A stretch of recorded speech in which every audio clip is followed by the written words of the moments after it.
Alhamdulillahi Rabbil Alamin. Wassalatu wassalamu ala ashrafil anbiya'i wal mursalin Sayyidina Muhammadin wa ala alihi wa sahbihi ajma'in. Rabbi shrah li sadri wa yassir li amri wahlul 'uqdatam min lisani yafqahu qawli. Rabbi zidna ilman warzuqna fahman, amin ya rabbal alamin. Hadirin jamaah Masjid Jami Al-Fajar yang senantiasa mudah-mudahan mendapatkan hidayah, taufik, inayah, rahmat dan barokah Allah. Pada kesempatan pertemuan malam hari ini dalam kajian fikih meneruskan pembahasan tentang ahkamul masajid, hukum permasalahan tentang masalah masjid. Kemarin sudah saya bahas ada beberapa poin tentang diantaranya kemarin pertemuan bulan yang lalu perbedaan antara istilah masjid jami, istilah musalla. Jadi yang bisa saya simpulkan, yang mungkin kemarin tidak hadir pada bulan yang lalu, yang namanya masjid itu adalah kalimat yang diucapkan secara mutlak, yang memberi nama pun Rasulullah, adalah setiap tempat yang disediakan untuk sholat berjamaah baik oleh sekelompok orang atau masyarakat, baik itu yang didirikan lembaga atau didirikan masyarakat atau didirikan perwakofan, kecil besarnya, lebar sempitnya bangunannya, maka dinamakan masjid. Nah, istilah masjid jami adalah tambahan, sama diucapkan, dimutlakan. Masjid jami itu tempat yang disediakan untuk sholat berjamaah dan aktivitas keagamaan. Tetapi ada tambahan, istilah jami itu mengumpulkan umat di setiap minggu di hari Jumat untuk pelaksanaan sholat Jumu'ah. Makanya disebut masjid jami, masjid yang mengumpulkan orang-orang banyak di situ untuk sholat Jumat. Ya, seperti Al-Fajar ini namanya Masjid Jami Al-Fajar. Nah, sekarang istilah musola kemarin sudah saya sampaikan, sama yang memberi istilah musola juga Rasulullah.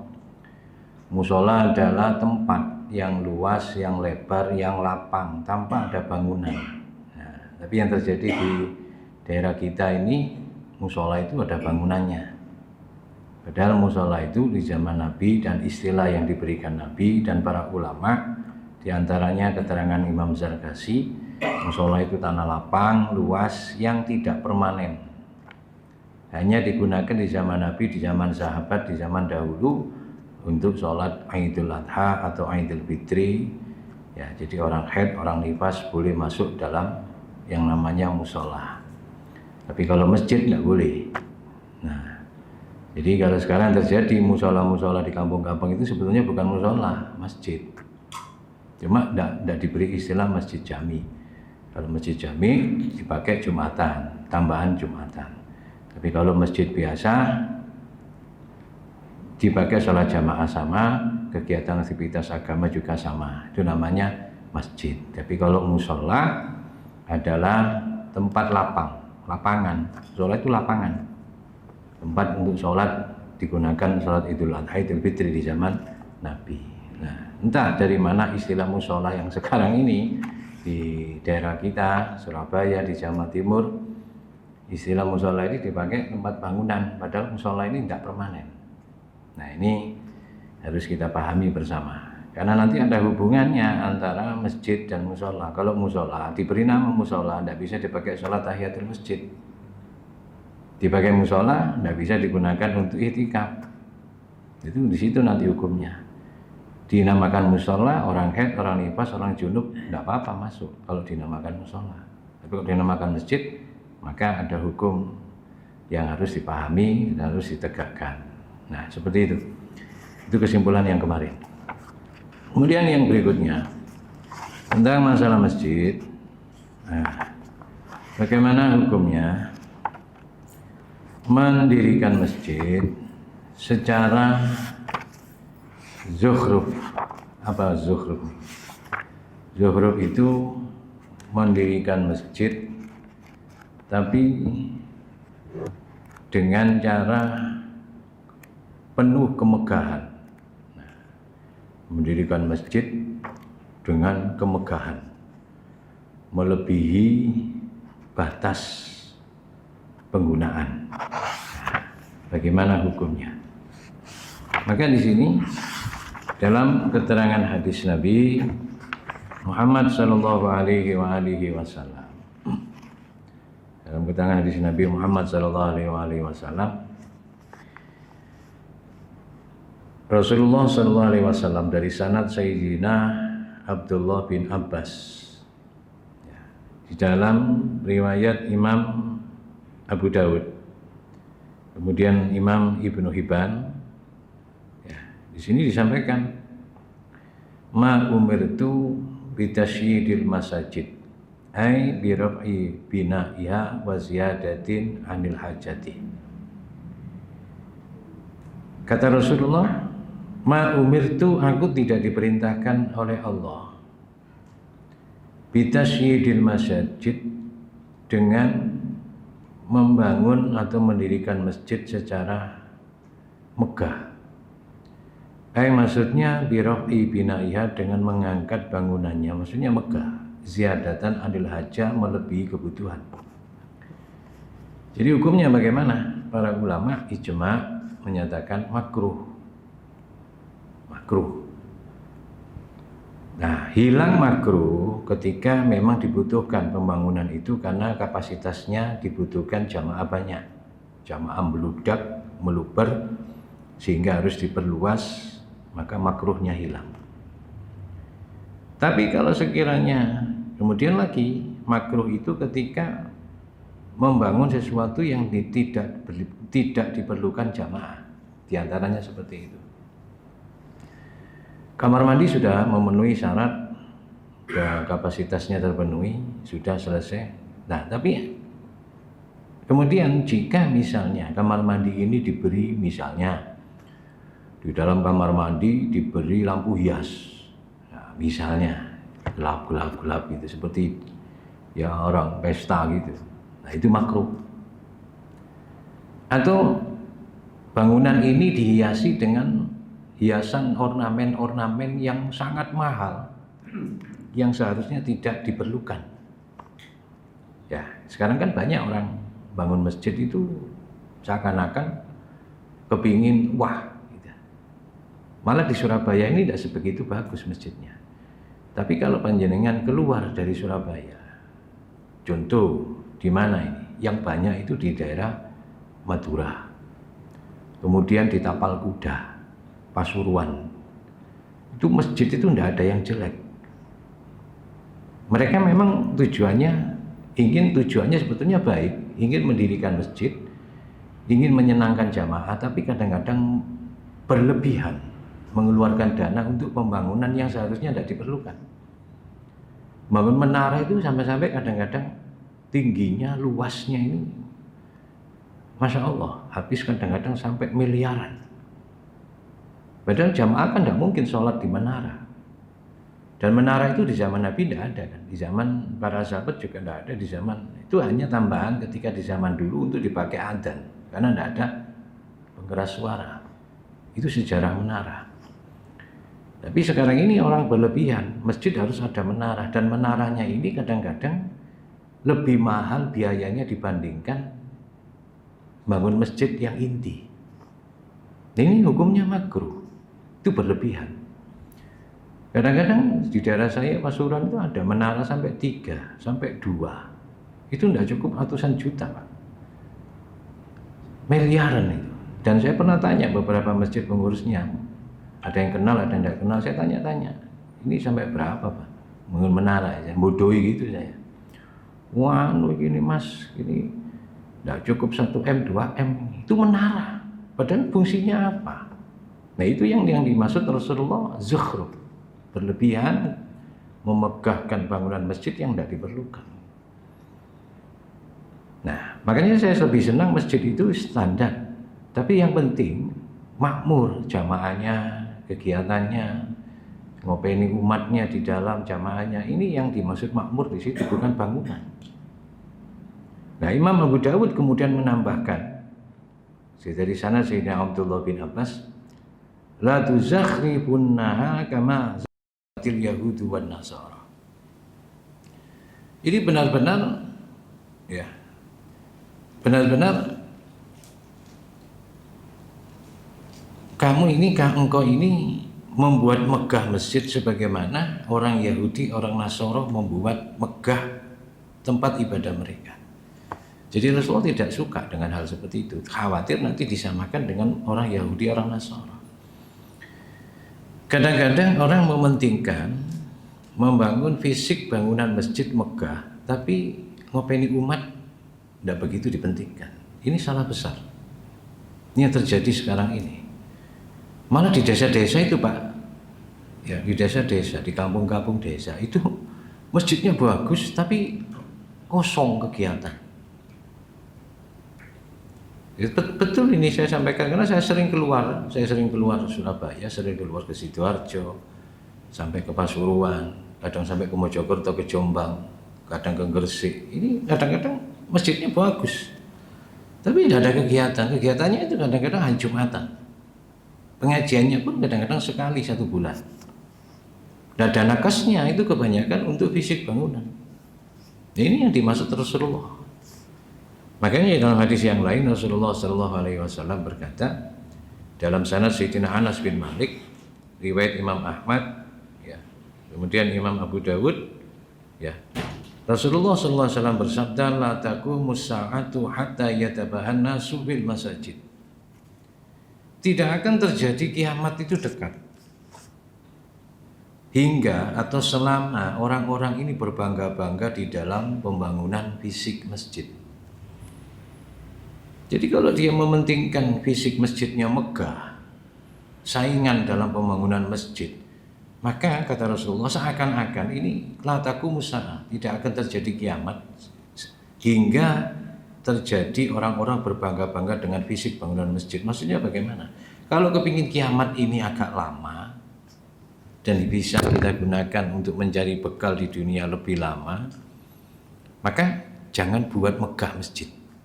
Makanya di sini hukum para ulama mengatakan makruh. Di zaman Nabi masjid ini juga dipakai sebagai baitul mal.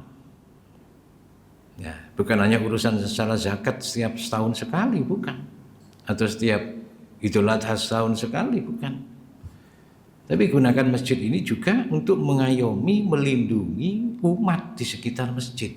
Bagaimana umat ini datang ke masjid, bagaimana umat ini senang hadir ke masjid, bagaimana umat ini jamaahnya mungkin ada yang kekurangan butuh, bisa diambilkan dari kas. Makanya diperlukan apa? Sosial atau manajemen sosial juga di dalam masjid. Diatur sebegitu rapi dan baik. Ya, bukan hanya mengurusi fisik. Itu seharusnya terjadi seperti itu. Nah, ini terjadi di zaman Nabi juga seperti itu. Makanya dalam riwayat Imam Ibnu Khuzaimah pun dikatakan, ya'ti 'alan nasi zamanun yatabahuna, yatabakharuna bil masajid la ya'murunaha illa qalilan. Ya, riwayat Imam Ibnu Khuzaimah. Akan datang zaman menimpa manusia, maksudnya menimpa umatnya Nabi di akhir zaman. Mereka yatabakharuna bil masajid, mereka berbangga-bangga dengan fisik bangunan masjid. La ya'murunaha illa qalilan, tapi sayang kata Rasulullah, sedikit yang memakmurkan masjid. Masjidnya bagus, tapi ketika kegiatan keagamaan tidak ada. Atau ada, tapi jamaahnya yang hadir sedikit. Hanya sholat selesai, jamaah selesai. Makanya, nah di sini ada penjelasan mulia mana, lebih afdal mana sholat jamaah dengan mendengarkan pengajian? Lebih afdal mendengarkan pengajian. Tapi sekarang terjadi kan tidak seperti itu. Banyak orang sholat jamaah tapi pulang. Ketika ada pengajian pulang. Kalau kecuali ada udzur. Ada udzur, urusan keluarga penting yang tidak bisa ditinggalkan. Tapi kalau hanya pulang, hanya untuk melihat TV atau main HP atau kegiatan yang seharusnya sudah isi waktunya istirahat, dia mementingkan itu, hanya datang ke masjid sholat jamaah, maka ini yang dimaksud. Lebih utama mana? Sholat jamaah dengan pengajian ketika ada di dalam masjid, lebih utama pengajian. Nah ini hadirin jamaah, karena sholat jamaah kan sunnah muakkad. Kalau pengajian, mendengarkan, mengikutinya, bisa berdoain. Nah ini hadirin jamaah yang dirahmati Allah, mudah-mudahan kita semuanya bisa memahami hal seperti ini. Jadi silakan kita membangun masjid, fasilitas sarana yang diperlukan untuk jamaah kita bangun, kita dirikan, tapi jangan berlebihan. Kadang-kadang sampai membangun kubah ini dibangun sampai luar biasa. Kubah ini dibangun sampai habis miliaran. Ada lagi kubah yang lapisannya emas, hukumnya bagaimana? Haram. Ada di mana itu Pak? Masjid daerah mana itu? Ya, Jawa Baratnya. Haram itu. Tidak boleh. Gitu kan? Kan bisa dananya, uangnya beli emas itu dipakai sosial masyarakat yang diperlukan, ngopeni umat. Kegiatan apa yang dibutuhkan umat di dalam masjid. Kan lebih baik seperti itu. Ini dibangun menara, dibangun kubahnya seperti emas. Bangun kubah ini tidak cukup 100-200 juta. Karena saya pernah jadi panitia pembangunan di masjidnya kakek saya itu, bangun kubahnya, saya bilang jauh berlebihan. Nah berlebihan lebih baik dirobohkan. Saya keras ke family saya waktu itu, karena keinginannya sangat tinggi. Dibangun dipesankan, saya tanya pirang puluh juta, saya kira puluhan juta, ratusan. Stop, saya bilang stop, ngedek dewe bilang gitu. Padahal ternyata habisnya lo nggak sampai kalau didek sendiri, dipoles sendiri dengan semen itu lebih kuat malahan. Nggak sampai ratusan juta, hanya berapa puluh juta itu selesai. Terus api bisa seperti keramik, di model keramik itu sudah selesai. Nah ini kadang-kadang orang enggak kan gitu. Menara sampai jajar niru Masjid Nabawi kan gitu.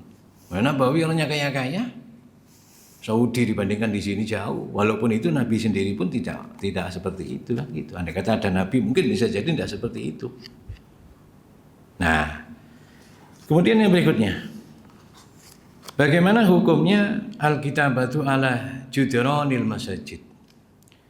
Menulis kaligrafi di atas tembok-tembok masjid. Hukumnya bagaimana? Nah dari sini terjadi ikhtilaf para ulama. Ya, ikhtilafal fuqaha fi nadharatihim li hadhil kitabati wan nukush. Fal ba'du rakhasa biha wa ra'a biha naw'an minal ihtimami bil masajidi wa ta'mirihi. Wara'aha al-ba'dul akharu minal ulama'i bi annaha tulhil musallina an salatihim. Terjadi dua pendapat para ahli fikih di dalam pandangan mereka mengenai mencatat, menulis, mengukir, memahat tembok-tembok dengan kaligrafi. Maka sebagian para ulama ada yang rakhasah fiha, fal ba'du rakhasa fiha. Sebagian ulama memberikan keringanan, dispensasi, karena menganggap wara'a fiha nau'an minal ihtimami bil masajidi wa ta'miri, karena melihat itu bentuk macam dari perhatian tentang masjid dan kemakmuran masjid sebagai bentuk syiar. Tidak apa-apa. Sebagian ulama mengatakan boleh. Sebagian yang lain wara'ahal ba'dul akharu minal ulama bi annaha tulhil musallina an salatihi. Sebagian ulama yang lain mengatakan tidak perlu, karena bisa memalingkan perhatian orang yang sholat dari sholatnya. Nah, dua pendapat.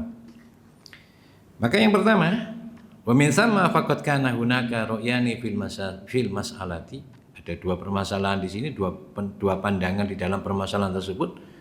Nah, maka sungguh dari sana maka sungguh terdapat dua pandangan, dua pendapat di dalam permasalahan tersebut.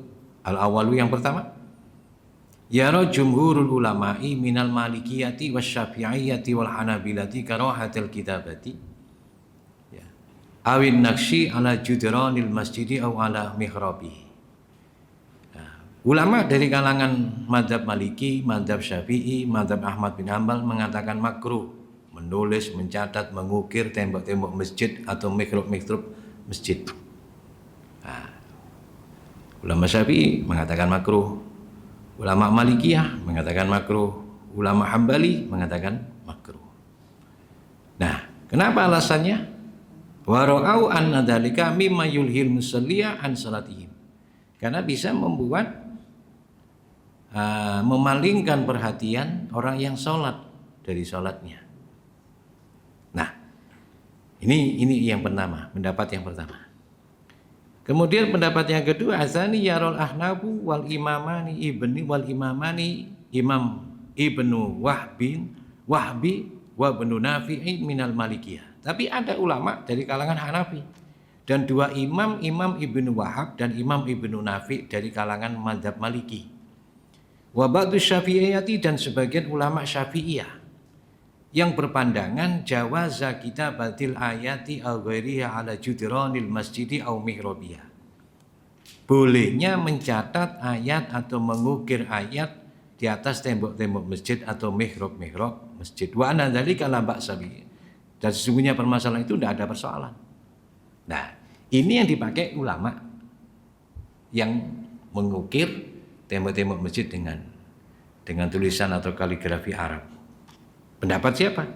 Pendapat ulama Hanafi, ya, pendapat dua imam kalangan Maliki, yaitu Imam Ibnu Wahab dan Imam Ibnu Nafi, mengatakan boleh, dan sebagian ulama Syafi'iyah mengatakan boleh.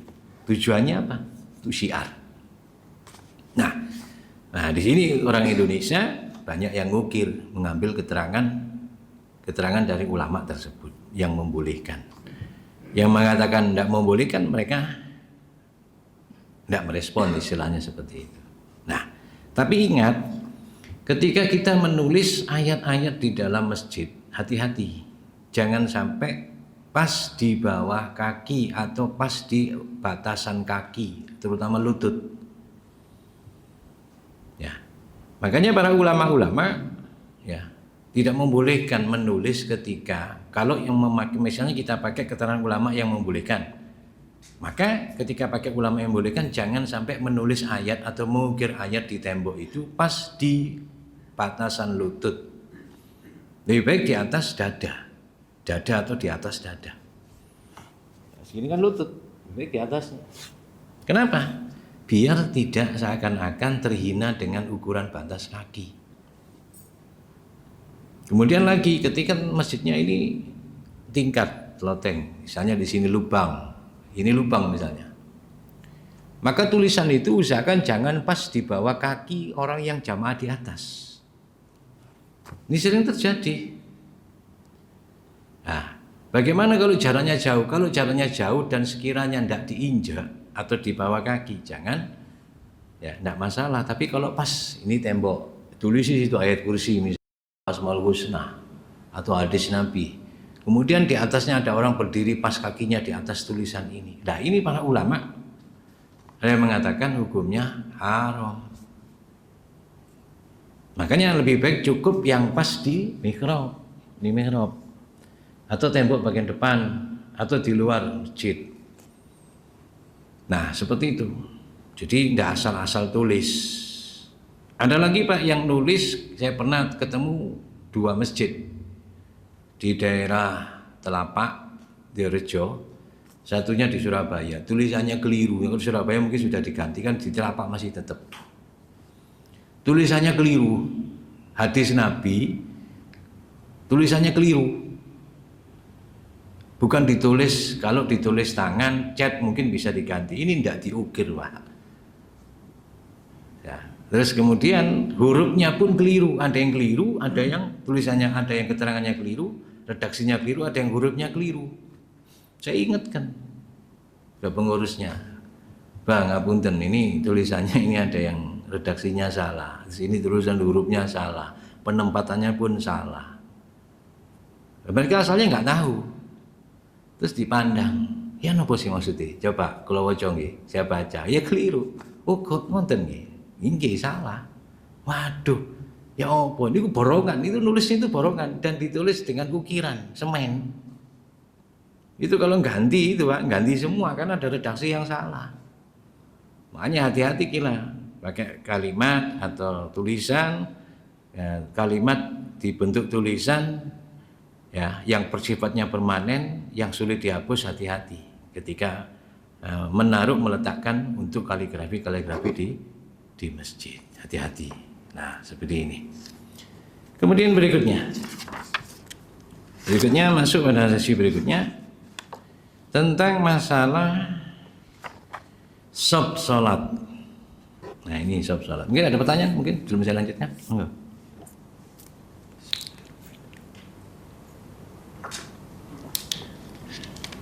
Ada mungkin pertanyaan? Lanjut nih. Tentang masalah sop salat. Saya ngambil beberapa rujukan atau referensi dari syarah hadis.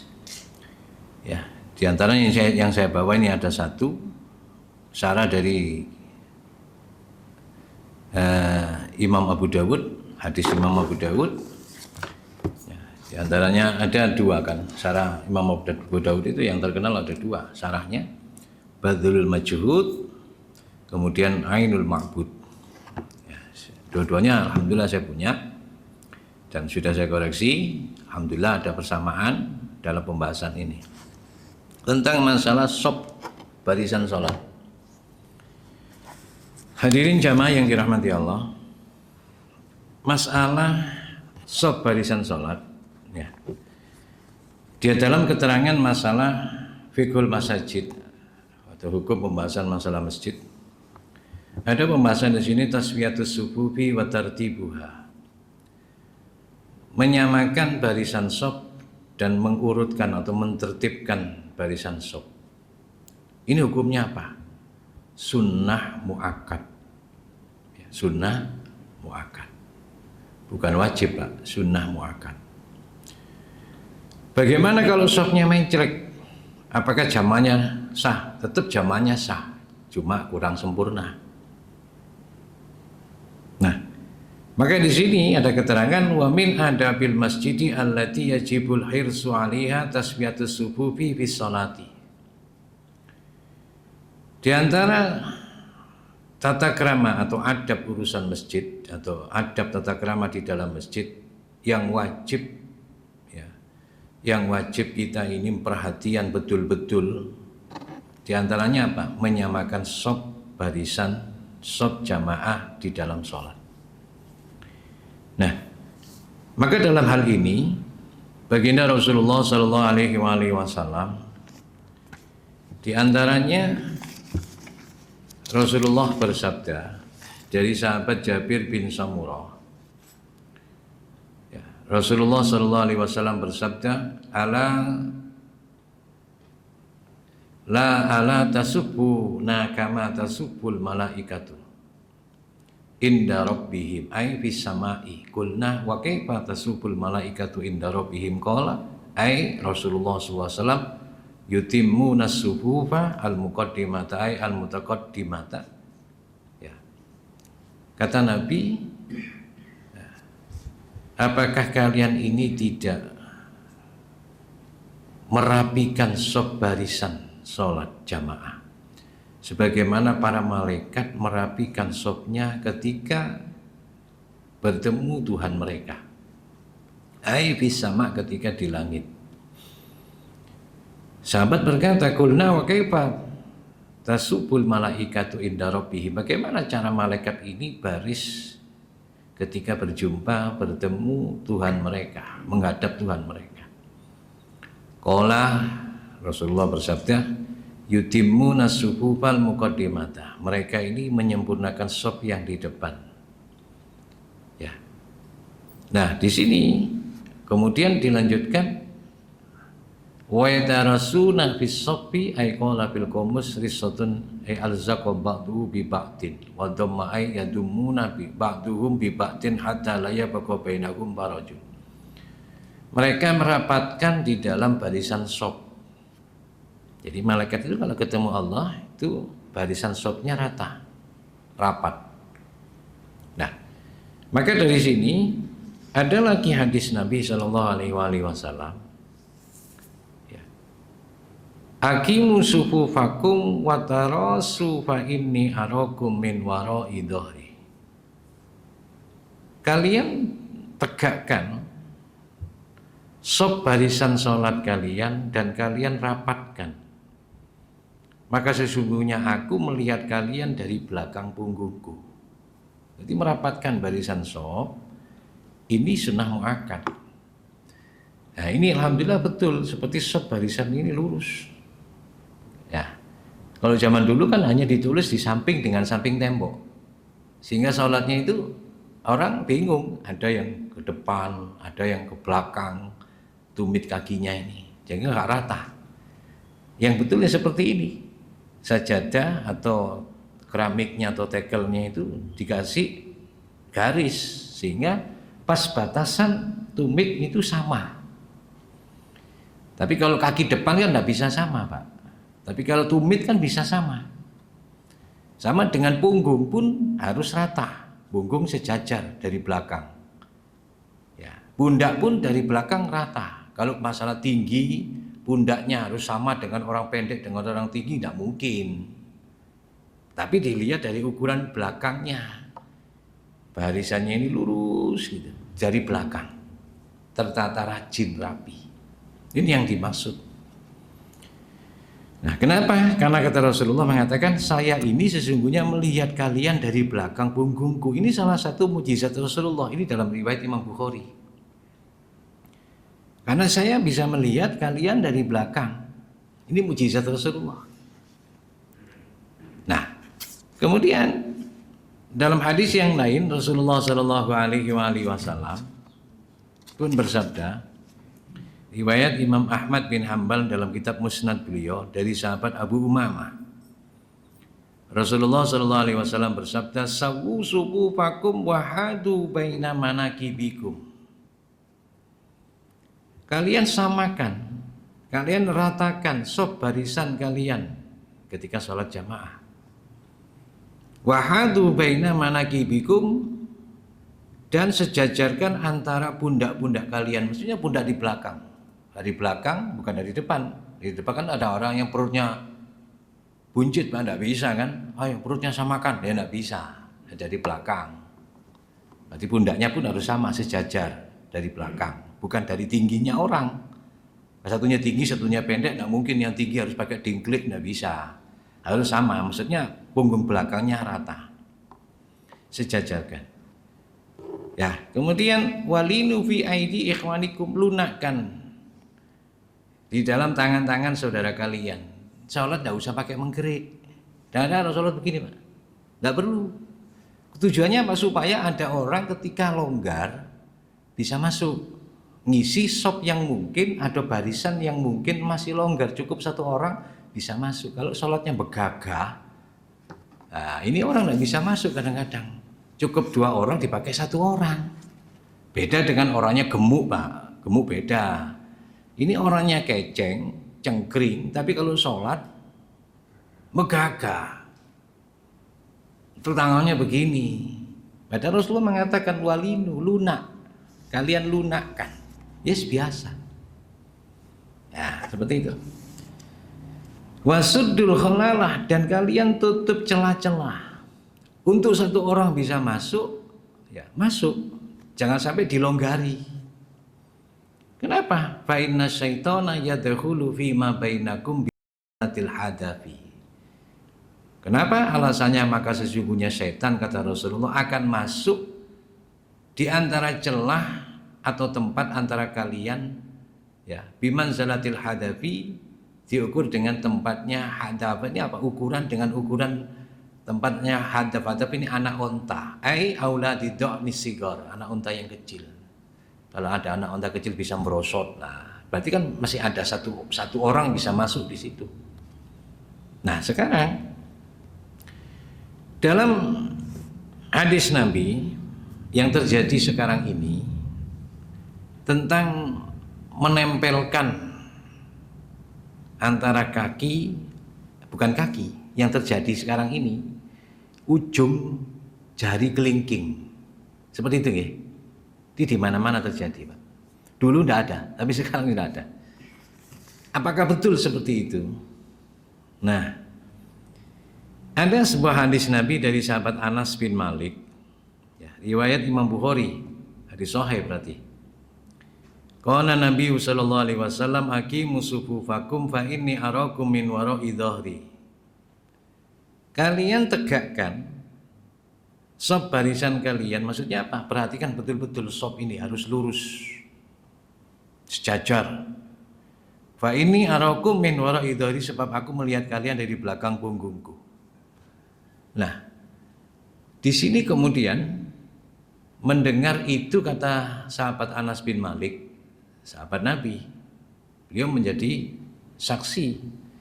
Sahabat Anas bin Malik ini kemungkinan beliau toleh-toleh melihat, dan dia kemudian memberikan tambahan penjelasan. Wa kana ahaduna yulziku mankibahu bimankibi sahibihi wa qadamahu bi qadamihi. Setelah Rasulullah mengatakan seperti itu, kemudian sahabat Anas bin Malik kemudian memberikan tambahan keterangan. Terdapatlah salah seorang dari kami. Salah seorang ini kalau dalam hitungan matematika ini satuan atau puluhan, Pak? Satuan ya? Satuan. Padahal yang sholat di situ jamaah Rasulullah itu banyak. Sahabat Nabi itu dalam riwayat 124.000. Sahabat Nabi. Kalau dihitung dari Rasulullah hidup sampai sahabat-sahabat terakhir wafat itu 124.000, ada keterangan seperti itu. Tapi yang sholat jamaah itu kemungkinan di zaman Nabi itu tidak 1-2 orang, puluhan, tidak. Ratusan sahabat yang ikut jamaah dengan Nabi. Tapi kata sahabat Anas bin Malik, terdapatlah salah satu, berarti satuan orang, bisa 1, bisa 2, bisa 3, sampai 9. Kalau 10 kan sudah puluhan. Dan terdapatlah salah satu dari kami yulziku mankibahu bimankibi sahibihi. Salah satu dari kami itu menempelkan pundaknya dengan pundak orang di sebelahnya. Pundak sahabatnya, maksudnya orang di sebelahnya. Dan telapak kakinya dengan telapak kaki orang di sebelahnya. Nah, kalau dipraktekkan, Pak. Dipraktekkan misalnya kita meniru salah satu sahabat ini, ya, bisa maju ke depan. Salah satu Mas Pian. Nah, coba. Yang terjadi kan seperti ya, kita kebanting kan? Yes. Berarti masih longgar. Tapi yang terjadi salah satu sahabat, salah satu. Tempel. Di situ di yang terjadi di masjid-masjid seperti ini. Ya. Kalau meniru salah satu sahabat harus begini. Kalau meniru salah satu, Mbak, cukup Allah Akbar. Ya Allah liman hamid. Jangan ya Allah. Ini kalau meniru salah satu,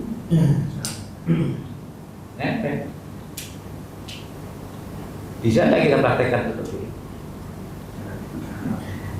Berisi. Tapi yang terjadi kan boleh. Kita hanya menempelkan ujung, walaupun ini dilakukan hanya beberapa sahabat. Nanti ini dalam kitab usul fikih, apakah menjadi hujah di antara beberapa sahabat atau separuh sahabat Nabi, bisa tidak dijadikan hujah ketika mereka melakukan suatu perkara? Nanti ada keterangan. Yang terjadi kan seperti ini, hanya ujungnya. Setelah sujud nempel lagi jari kaki, terus seperti itu sampai selesai.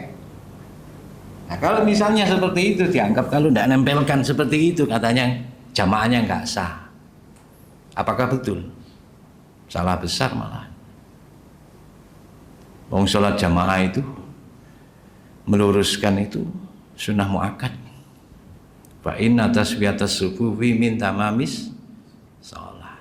Rasulullah tidak mengatakan batal di situ. Andai kata ada sholatnya mencrek pun tidak batal, cuma tidak sempurna gitu aja. Nah, masalah tadi menempelkan hanya ujung jari ya sama saja dengan tidak nempelkan.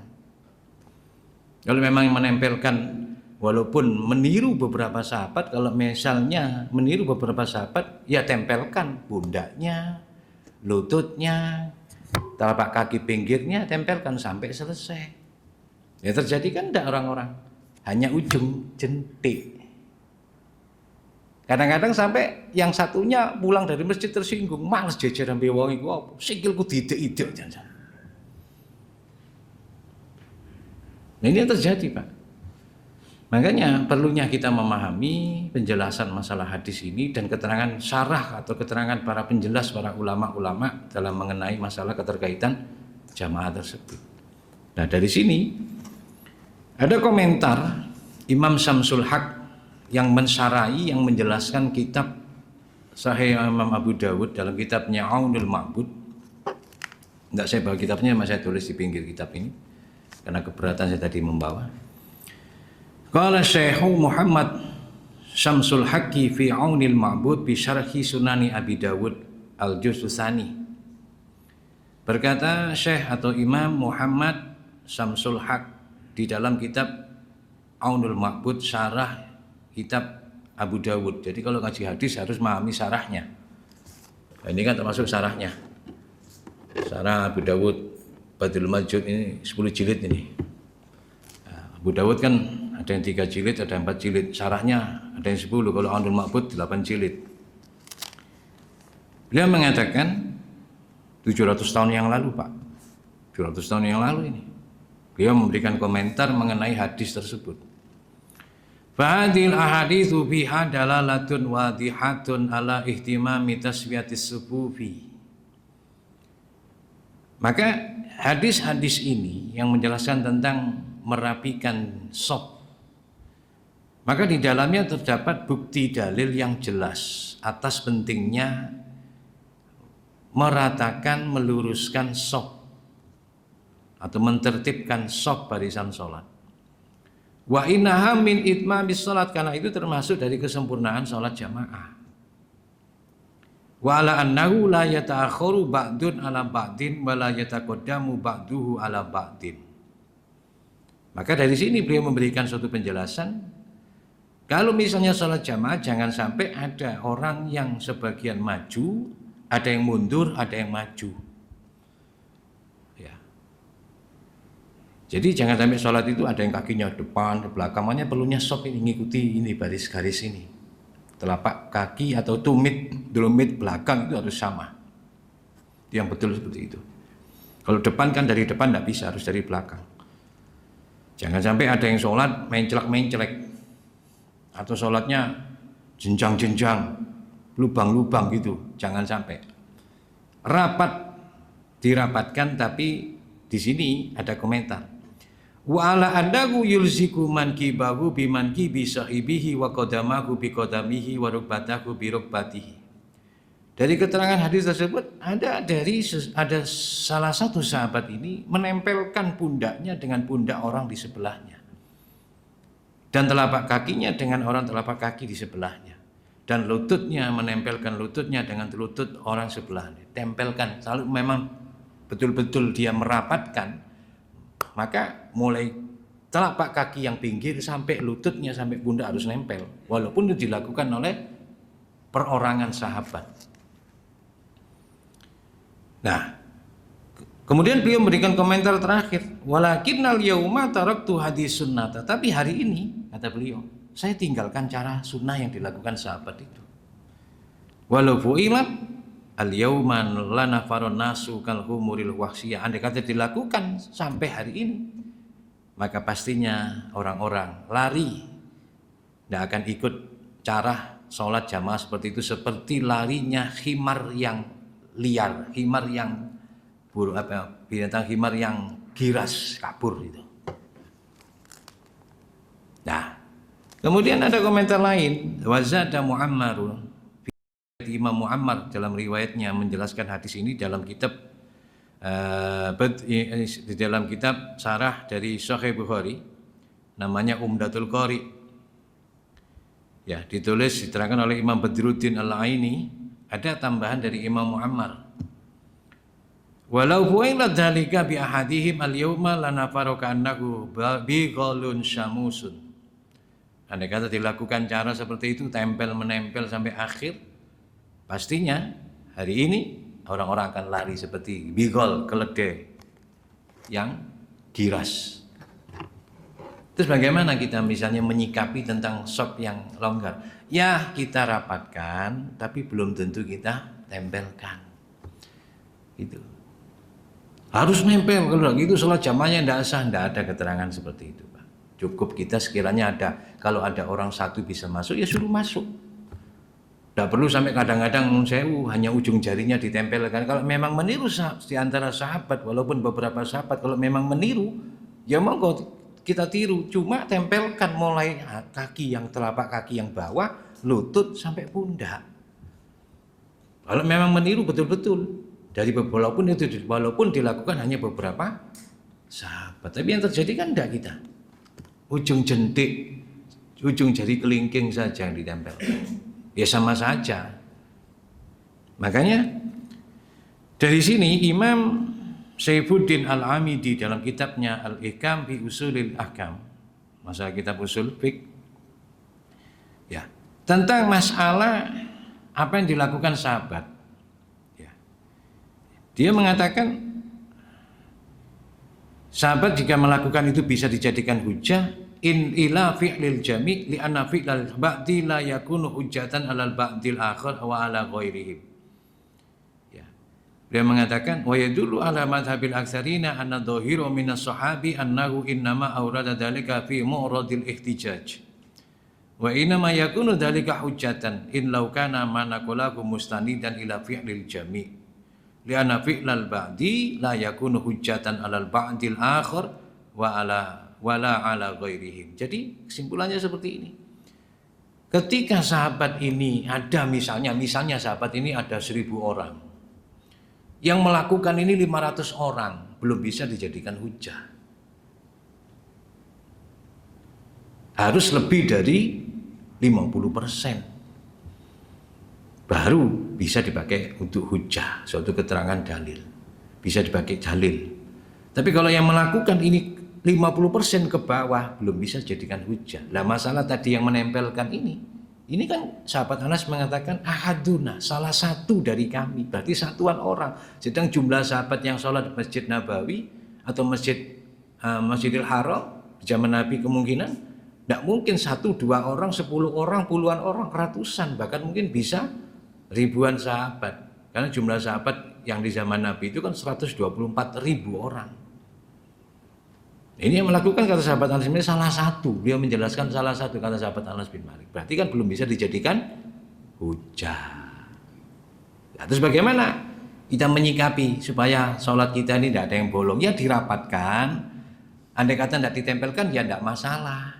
Sebagaimana keterangan Imam Samsul Haq. Kemudian dalam kitab ini juga diterangkan oleh Imam Al-Muhaddis Khalil Ahmad As-Saharonapuri, Badrul Majud, caranya Imam Abu Dawud, Imam Sunan Nabi Dawud juga menjelaskan, ya, Imam Sahabaruni.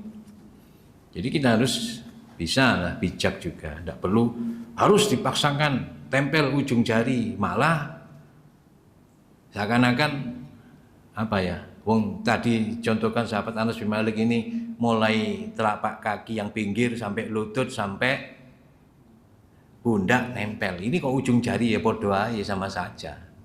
Gitu. Jadi enaknya bagaimana? Yang penting jamaah ini jangan sampai longgar. Sekiranya ada 1 orang bisa masuk ya diberikan kesempatan. Jangan sampai tegang Pak Soal ini. Orang masuk tidak bisa sujud begini. Orang sujud sebelahnya kebentuk sikute sebelahnya. Gara-gara gini. Kalau sendiri monggo, kalau sendiri sholat sendiri monggo. Silakan kita tegak, tapi kalau jamaah lunak, linu kata Rasulullah. Biar orang lain bisa masuk. Ada pertanyaan mungkin? Monggo Pak. Pertama, bagaimana sholat jamaah tentunya dengan jamaah yang pada saat melakukan gerakan sujud umpamanya ataupun tahiyat awal itu dia membuka space yang lebar karena keterbatasan. Tapi dia tidak nemu, cuma dia karena keterbatasan bekas apa kecelakaan atau ya. Nah, itu masuk. Ya. Kedua, tadi untuk meluruskan stop itu kan sunnah muakkad. Sunnah muakkad. Itu terbebani pada setiap jamaah apa terbebani pada imam saja? Ya. Untuk mengingatkan jamaah. Iya. Jadi tentang masalah tadi yang pertama, Pak, itu termasuk udzur. Ya, walaupun ada longgar karena orang ini mungkin pernah sakit stroke yang sembuh, kemudian atau kecelakaan yang dia butuh tempat agak lebar, ya, kemudian diberi kesempatan di situ, apakah harus disesek-sesekkan? Ya jangan, malah membahayakan orang tersebut. Beri kesempatan dia, tidak masalah, itu termasuk udzur. Ya, masuk udzur. Kemudian yang kedua, apakah itu masalah merapatkan barisan dalam sholat jamaah itu dibebankan makmum atau imam? Imam hanya mengingatkan, makmum yang mempraktekkan. Imam hanya mengingatkan.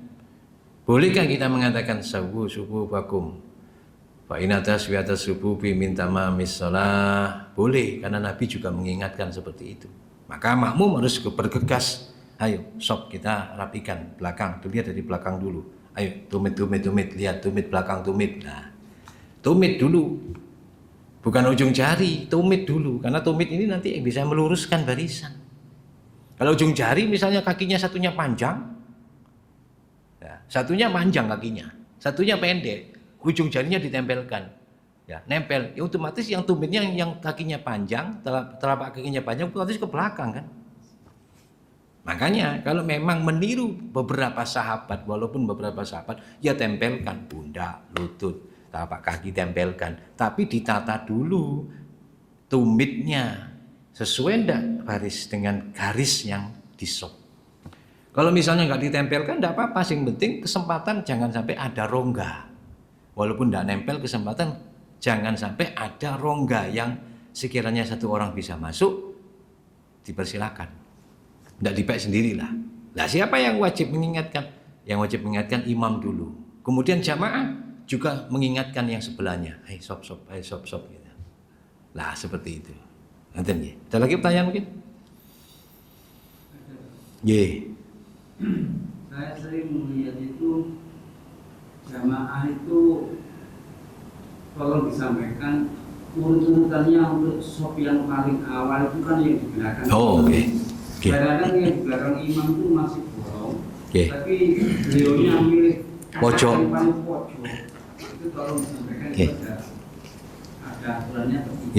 Jadi aturan aturan dalam sholat berjamaah itu, dalam aturan sholat berjamaah, maka yang misalnya imam sudah di depan siap-siap ngimami, makmum datang 1, 2 orang, 3, 1, 2, 3 orang. Maka pas di belakang imam, yang tengah pas lurus imam, satunya kanannya imam, satunya kirinya imam. Yang lainnya isi dulu kanan, datang lagi kiri, datang lagi kanan, kiri, kanan, kiri, kanan, kiri. Nah, notok selesai pas batasan, datang lagi orang sama ngikuti yang tengah pas garis lurus imam. Yang terjadi memang seperti itu, Bayanto. Pas pojok dulu diisi, kanan dulu. Nah, karena kanan itu lebih baik. Alasannya ini salah jamaah, bukan masalah untuk makan. Nah, jadi kanan dulu diisi. Apa kok kanan? Apa pas belakang imam dulu. Selesaikan, jadi melebar nanti. Melebar begini. Nanti datang lagi begini lagi. Datang lagi seperti ini. Nah, ini abdulnya seperti itu. Ini dalam aturan barisan. Kalau ada sholat salam langsung lari itu mungkin ada. Maksudnya gimana? Gimana bahasa maksudnya? Habis salam, Assalamualaikum langsung lari gitu. Itu mungkin takut disalami dengan jamaah sebelahnya atau gimana? atau dia ikut nganut siapa gitu. Oh. Nanya gitu. Ada yang sholat begini nggak mau salami, saya langsung lari gitu. Sebetulnya pernah saya sampaikan hal itu. Ya, tahun yang lalu kalau nggak salah. Pembahasan bab masalah sholat juga kan. Bagaimana ada orang setelah salam, sholat berjamaah, imam salam, assalamualaikum warahmatullah, assalamualaikum warahmatullah. Kemudian ada jamaah ini tidak jabat tangan, boleh tidak? Boleh, terserah dia. Kalau yang andai kata dia berjabat tangan juga ahsan, baik. Karena Nabi SAW mengatakan, idza laqiyal muslimani tsumma yatasofahani ghufira lahum qabla ayyatafarraqa. Jika ada dua orang muslim bertemu kemudian menjulurkan tangannya berjabat tangan, maka sebelum tangannya berpisah, sebelum tangannya ditarik atau sebelum dia berpisah, dosa kesalahannya dihapus oleh Allah. Kan suatu keuntungan. Tetapi para ulama memberikan pengertian, andai kata sudah ketemu di depan jabat tangan, kemudian di antaranya Imam Nawawi, di antaranya fatwa Imam Nawawi juga, kemudian dia sholat jamaah, kemudian salam, assalamualaikum warahmatullahi wabarakatuh, assalamualaikum warahmatullahi wabarakatuh, berjabat tangan lagi, hukumnya bagaimana? Mubah, boleh. Yang sunnah tadi ketemu pertama. Tapi kalau dia dari ketemu pertama belum berjabat tangan, kemudian dia berjabat tangan ketika selesai salam, maka sunnahnya nanti di sini. Sunnahnya ketika dia selesai salam, karena tadi belum sempat salaman. Tapi kalau dia nanti pulang, mas aku mulai di sini, ya wis mulai salaman lagi, hukumnya bagaimana hukumnya? Mubah, boleh. Nanti ketemu lagi di warung, salaman lagi, hukumnya bagaimana? Mubah. Kalau ketemu 100 orang salaman terus, ya enggak apa-apa, pijet nah gitu. Intinya bagaimana? Kalau memang kita tidak mau berjabat tangan, tidak masalah. Cuma ingat hadis Nabi tadi sudah ketemu salaman atau belum? Kadang-kadang ada orang memang nggak mau berjabat tangan, dia tidak masalah. Ada lagi yang nggak berjabat tangan setelah salam pelincing, lamcing istilahnya, nggak wirid, nggak apa. Padahal dia nggak ada urusan apa-apa, nggak kebelet pipis, nggak kebelet beol, nggak kebelet macam-macam. Cuma dia ingin menghindar. Wis aku males sholat jamaah, wis males aku wiridan jamaah. Mari salam ya wis, pelincing pergi, nggak salaman, nggak apa, nggak nyapa pulang. Ya terserah dia. Cuman kurang afdol. Berarti apa? Kepekaan sosialnya ndak ada. Padahal orang berjabat tangan ini sosial, orang wiritan bareng juga sosial, termasuk urusan ibadah juga, kebersamaan juga kan termasuk bentuk sosial juga. Kadang-kadang ada orang ego, zaman Nabi tidak ada ajaran seperti itu, kata siapa? Gitu. Nah, wiritan bareng kata zaman Nabi tidak ada, kata siapa? Nah, perlu penggalian hadis yang lebih banyak dan lebih mendalam. Ada lagi pertanyaan? Monggo, Pak. Iya, monggo, Gus. Kalau cuma satu makmum, ada dua pendapat. Sejajar dengan imam atau mundur sedikit? Bagaimana kalau misalnya ada makmum 2 orang? Apakah kiri kanan? Nggak. Yang misalnya 1 orang pas di sebelah imam, agak mundur sedikit. Ya, kalau ada 2 orang datang, maka yang datang berikutnya di belakang imam, yang satunya mundur. Gitu caranya. Kalau misalnya yang jamaahnya nggak mau mundur, bolehkah imamnya maju? Tidak apa-apa, asalkan ada jarak antara imam. Misalnya di tengah-tengah sini imamnya, makmumnya nggak ngerti, mencel gini, satunya di belakang imam, satunya makmum ini, sampingnya imam. Kalau sih maju, kalau sih mundur, makmum 2 orang ini. Imamnya ya boleh, nari boleh, kasih kode tidak apa-apa. Seperti Rasulullah kepada Sayyidina Ali. Digeret sini, Sayyidina Ali di belakang, digeret ke kanan. Diberi kode, diberitahu. Kamu nggak usah ngomong. Kok ini apa sembahyang? Balik jangan, batal salatnya nanti. Kode saja. Makanya perlu kita memahami tentang hukum masalah sholat jamaah. Ada lagi tanya? Monggo. Nah ini ada tambahan di sini. Bagaimana kalau ada orang sholatnya ini berpisah? Makruh. Dia jamaah di sini masih jamaah, ini masih ada longgar jamaah. Tapi dia sembahyang di sana. Bagaimana hukumnya? Sebagian ulama mengatakan makruh, sebagian ulama tidak sempurna jamaahnya karena dia pisah dari jamaah. sebagian mengatakan makruh. Tapi ada lagi yang jelas. Ada orang sholat jamaah, dia di belakang, di luar masjid, di luar area masjid, di jalan misalnya. Misalnya di depan rumah ini masjid. Ada orang sholat jamaah tapi di rumahnya dia, melihat sini. Dia tujuannya saya tak sholat jamaah ngikuti imam masjid Al-Fajar. Tapi dia sholat di ruangan tamunya, misalnya di depan masjid ini ada rumah. Pak Budi misalnya, di rumahnya Pak Budi misalnya, jalan seperti itu.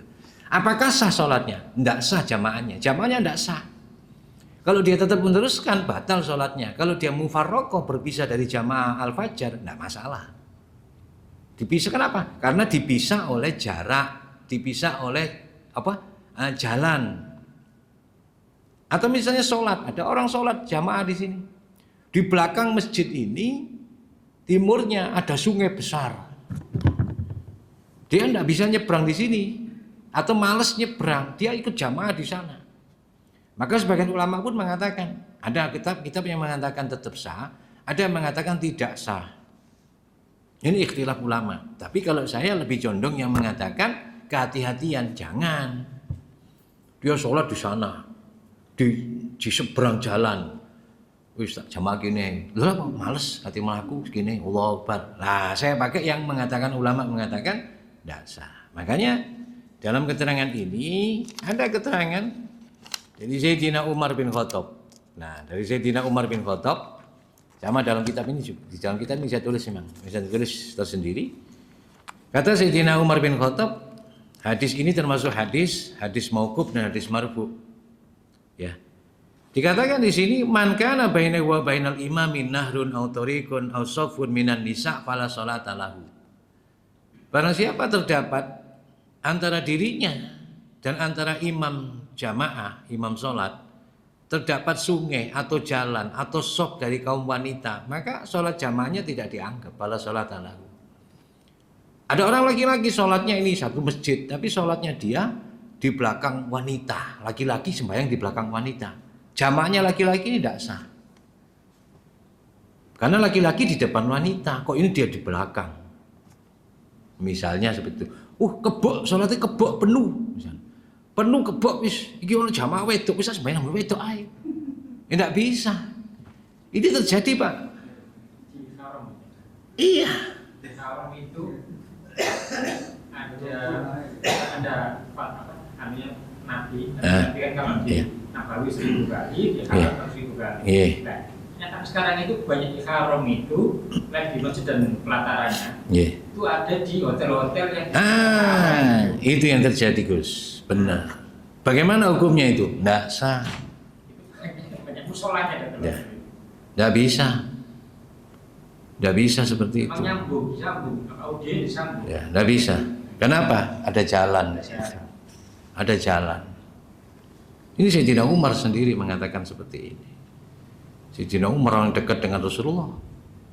Ya. Jadi kita harus jangan sembrono lah kita sholat. Nah sekarang bagaimana ada masjid di sini? Ini masjid. Satu lokasi, satu tempat, tidak terputus, tapi sayang ada tembok yang menutup. Bagaimana hukumnya dipakai semacam layar atau TV?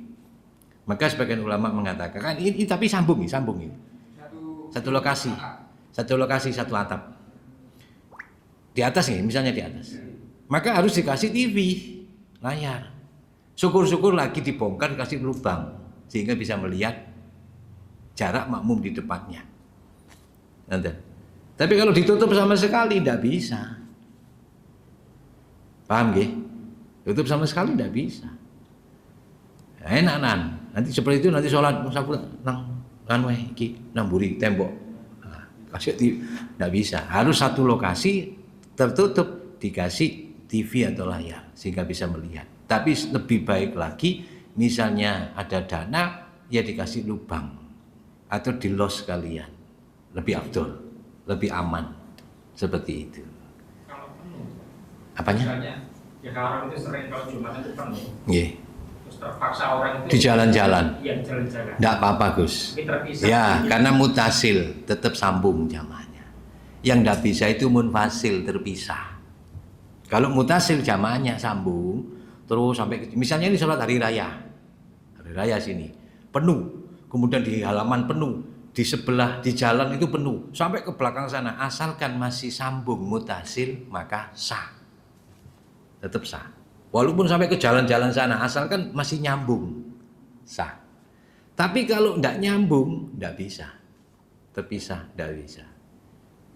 Kalau satu atap harus dikasih layar, misalnya tertutup yang di atas, harus dikasih layar atau TV sehingga bisa melihat apa gerakan makmum di depan atau imamnya, seperti itu. Ada pertanyaan mungkin? Atau sudah cukup? Oh, monggo Pak. Untuk sholat yang di rest area saja. No, di rest area. Rest area itu kan tempatnya kecil dan sesaat gerak gitu kan semuanya. Nah, saat saya datang ke Pak Yanto ya, itu sudah jamaah sudah wirid, sudah salam dan penuh. Saya dapat tempat di belakang. Yang sedikit saya mundur saja sudah gabung sama wanita. Ini Pak Yanto sebagai imam, saya makmum. Pada saat rokaat pertama saya ditepuk, tujuannya saya supaya mundur kan, supaya tidak ikut makmum Pak Yanto. Tapi saya tidak mau mundur karena ini sudah penuh.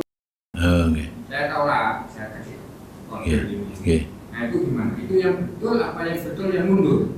Kalau mundur sekiranya nanti khawatir campur dengan mukhalid wanita, lebih baik tetap di tempat. Gitu. Lebih baik tetap di tempat. Ya, jaga jarak antara wanita dan laki. Saya mundur sedikit, sudah langsung sejajar dengan ibu. Lebih baik tetap di situ, posisi di situ. Makanya ini penting kalau untuk sarana umum, lebih baik musola itu tempat sholatnya itu diperlebar lah. Karena orang banyak. Kadang-kadang ya itu meremehkan. Di rest area itu saya pernah ngalami seperti jenengan, Pak. Ya sempit memang. Di rest area sempit, hanya berapa jamaah. Paling banyak paling 20, 25, 30 lah sudah full itu. Kadang perempuan juga masuk di situ kecepatan sholat. Akhirnya kadang-kadang sentuhan. Ya, kalau madzhab Syafi'i sentuhan kan batal. Apalagi kalau sholat laki perempuan, ada lagi Pak ini lucu. Laki perempuan sholatnya bareng. Ya jadi makanya Sayyidina Umar mengatakan tidak sah sholat jamaahnya laki-laki di belakang wanita, di sela-sela wanita. Laki jejer sama wanita misalnya. Terus ada lagi jejer. Jadi campur gini, laki perempuan campur aduk ini. Ya tidak sah sholat jamaahnya. Jelas tidak sah itu. Kalau satu imam, kalau satu imam, sholat jamaahnya tidak sah. Ya makanya laki-laki itu batasannya di depan, perempuan baru anak kecil, di belakang laki-laki baru kemudian perempuan. Seperti itu. Paham ya? Bisa dipahami. Tetap lebih baik kalau seperti itu. Nah, yang kejadiannya Abaniyam seperti itu lebih baik tetap aja, Pak. Khawatir nanti nyampur sama perempuan, kesentuh atau apa lebih bahaya. Bahaya lagi kalau pas salam jejer walaupun tidak satu jamaah. Assalamualaikum warahmatullahi wabarakatuh. Sepopo noleh. Assalamualaikum. Ayu nih wong kira wah jadi fitnah nanti malah. Cekap ya? Cukup? Saya lanjutkan insyaallah bulan depan masih ada pembahasan berikutnya tentang jamaah, tentang kemasjidan yang mungkin harus kita pahami juga masalah ini. Jadi biar kita sama-sama mengerti, memahami tentang kemasjidan. Oh, sekedap ini ada tadi yang perlu saya sampaikan. Bagaimana hukumnya uang zakat mal digunakan untuk membangun masjid? Jelas tidak boleh. Walaupun ada fatwa ulama mutakhirin yang membolehkan, cuma lebih kuatnya, arjahnya lebih kuat tidak boleh. Zakat mal lebih, zakat mal itu sosial, maka harus dibagi sosial untuk umat yang diperlukan 8 golongan tadi misalnya kalau ada, jangan dipakai untuk bangun masjid. Itu. Ini sering terjadi, ya waktu itu pernah terjadi di daerah saya, di kampung saya. Zakat malnya lebih, kemudian masjidnya ini belum selesai. Takmirnya kemudian sudah memakai uang tersebut zakat mal ini. Bahkan ada zakat mal, ada campuran zakat apa itu uang fidyah dipakai untuk membangun bangunan masjid yang belum ditutup. Sudah diberikan bahan, sudah diberikan. Maka tanya saya, gimana ini Ustaz? Saya bilang, tidak boleh. wajib ganti. Takmir wajib ganti. Jangan dipakai. Karena urusan itu bukan urusan zakat mal, bangun masjid. Walaupun ada fatwanya Syekh Mahmud Saltut yang membolehkan, itu pun kalau misalnya masyarakatnya miskin sama sekali, tidak ada yang bantu, baru dipakai. Kalau zaman sekarang kan tidak bisa. Sekarang ini banyak orang sudah mampu, bahkan nyumbang sudah banyak. Kenapa masih pakai zakat mal kan gitu? Nah, ini tambahan dari saya. Kemudian bisa dipahami. Ya, jadi kalau uang sosial jangan digunakan untuk bangun masjid, tidak boleh. Untuk umat jangan dibangun masjid. Lebih baik masjidnya yang mengayomi umat, buat kotak-kotak sosial untuk umat. Buat kotak sosial, manajemen masjidnya ditata. Ini kotak sosial untuk kegiatan masjid, pengajian, jumatan. Ini kotaknya. Oh, ini kotak sosial untuk umat. Sosialnya apa? Untuk fakir miskin, fuqara. Boleh. Dipisah-pisah boleh. Tapi dipegang satu bendara, tidak masalah. Atau dua bendara. Ditata manajemennya. Itu baru boleh.